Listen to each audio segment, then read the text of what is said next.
పెద్ద పెద్ద పరిశ్రమలు. ఇప్పుడు వీళ్ళు అంటున్నట్టు నిజంగా బ్రాండ్ ఇమేజ్ అనేది ప్రధాన కొరత కింద ఏమైనా కనిపిస్తోంది? అట్లేం లేదండి. బేసిక్ గా అయితే గనక ఇప్పుడు పాత రోజుల్లో దావోస్ కి ఇప్పుడు తేడా ఉందండి. ఇప్పుడు ఇదివరకు అయితే గనక ఎగ్జిబిషన్స్ బాగా సక్సెస్ అవుతుంది. ఇప్పుడు ఎగ్జిబిషన్స్ పెద్ద పట్టించుకోవట్లేదు జనం. అట్లా ఇప్పుడు దావోస్ లో కూడా ఇంటర్నేషనల్ పాలిటిక్స్ డామినేట్ చేస్తున్నాయి. ఇప్పుడు నేను అక్కడ దావోస్ మీద ప్రపంచం అంతా దృష్టి సారించింది చంద్రబాబు నాయుడు, రేవంత్ రెడ్డి కాదు. అది మన టీవీ ఛానల్, మన తెలుగు టీవీ ఛానల్ తప్పించి ఆవిడ బట్టి చూసావాలి. అక్కడ ట్రంప్ వస్తున్నాడు, వచ్చేటప్పుడు ఫ్లైట్ మిస్ అయిందట, అదే ప్రాబ్లం వచ్చిందట, ఆయన వేసేద్దాం అనుకున్నాడట ఇరాను.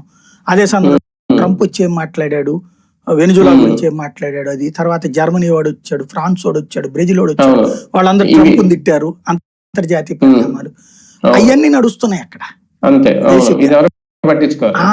ఇంకోటి ఏంటంటే మనకి ఇప్పుడు ఒక అద్భుతమైనటువంటి ఛాన్స్ ఉంది. రేపు యూరోపియన్ యూనియన్ ఇండియాతో ఫ్రీ ట్రేడ్ అగ్రిమెంట్ చేసుకోబోతుంది. 1,00,000 కోట్ల రూపాయల వ్యాపార లావాదేవీలు.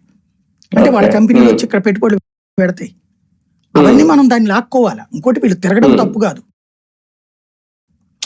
వీళ్ళు ఏదో ఫ్లైట్ వాడారు అని అంటారు, కానీ నేను అది తప్పు అని చెప్పను. ఎందుకంటే ఇక్కడ కూర్చుని ఏం చేస్తాం మనం.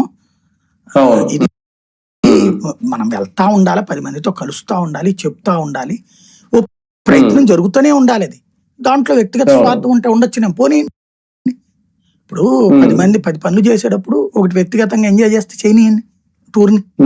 బట్ దానివల్ల కొంత అక్కడ ఏం జరుగుతుంది ఏంటి అనేది అవగాహన ఉంటది.